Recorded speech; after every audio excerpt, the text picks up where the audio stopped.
Hello, my name is Kesha Royster, and I'm really excited to share my story today with the hashtag I Live campaign.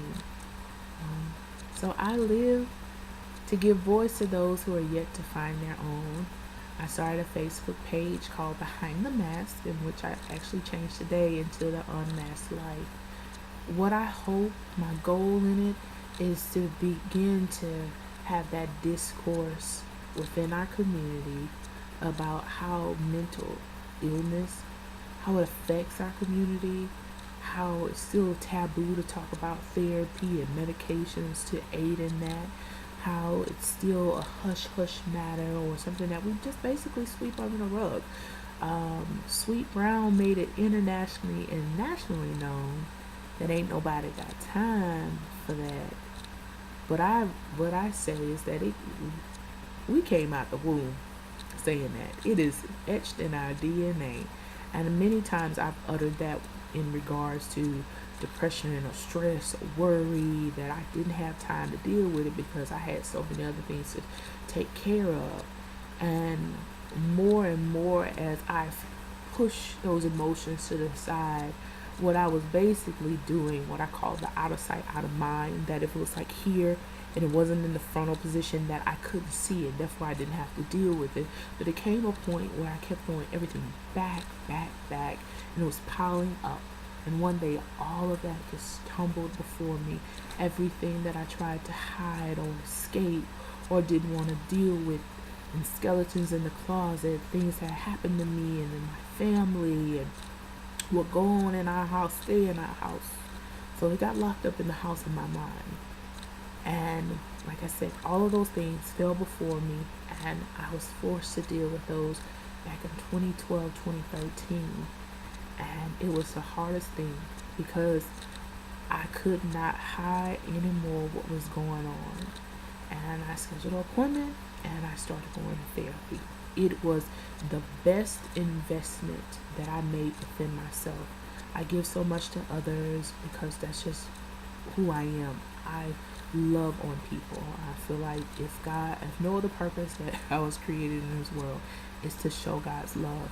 And so, but at that point, I felt like I had given it all out. I had nothing left to give. I was broken, rejected, lonely. Now, the facts are, I have a very strong support system. At that time, I just made the dean's list. I was on the cusp of getting my degree, being a first generation in my family, to have a bachelor's degree. A lot of great things going on. Great social life. I was in a relationship. Feeling good, right? That was the reality. But the truth of how I felt on the inside was broken. And those broken pieces that were in me were starting to cut very deep. And I felt like it left open wounds where I just began to black out at times. Or I would find myself staring at the wall for hours into the night. I remember where there were times where I didn't want to sleep because of the thoughts and the dreams and the thoughts of suicide. So I would literally stay up for 2 and 3 days on 5-hour energies and coffee galore just so I wouldn't go to sleep. And then I'll crash and I'll take sleeping pills and pray that the thoughts that I had wouldn't take my life. And there were times where I thought about death more than I thought about actually being here, because the only reprieve I had was to think about, if I wasn't here, I don't have to deal with this anymore. I don't have to deal with these thoughts. And so what I wanted to do with this page is to say, hey, this is what I'm dealing with. And it may be something that I struggle with or have to maintain for the rest of my life. And I'm okay with that, recognizing that. I just don't want to sweep it under the rug anymore. I don't want to hide it anymore. And so that's what I want to do. Simply that, is to be that voice, to go into churches and organizations, small groups, clubs, whatever, anyone and everyone that will allow me to share my story and to point them in the right direction to get help. that is what I aim to do. I'm not a counselor. I'm educated in LIFE, life, and I have firsthand account of it. And eventually, I will go and get my PhD in clinical psychology to be able to have that knowledge behind my personal experience. But until then, this is the platform that I've been given to be able to say you are not alone, that there is help, and there is life after depression, and that is living the unmasked life.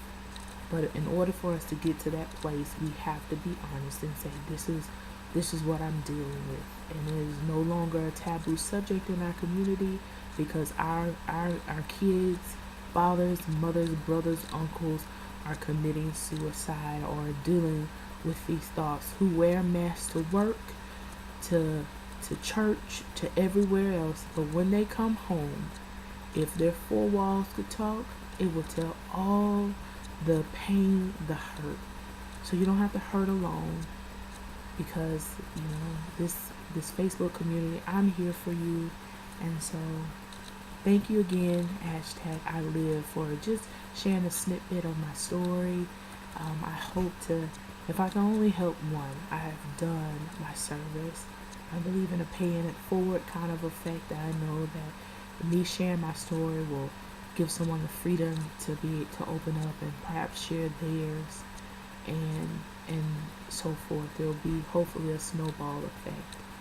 So I live again to give voice to those who are yet to find their own. Bye bye.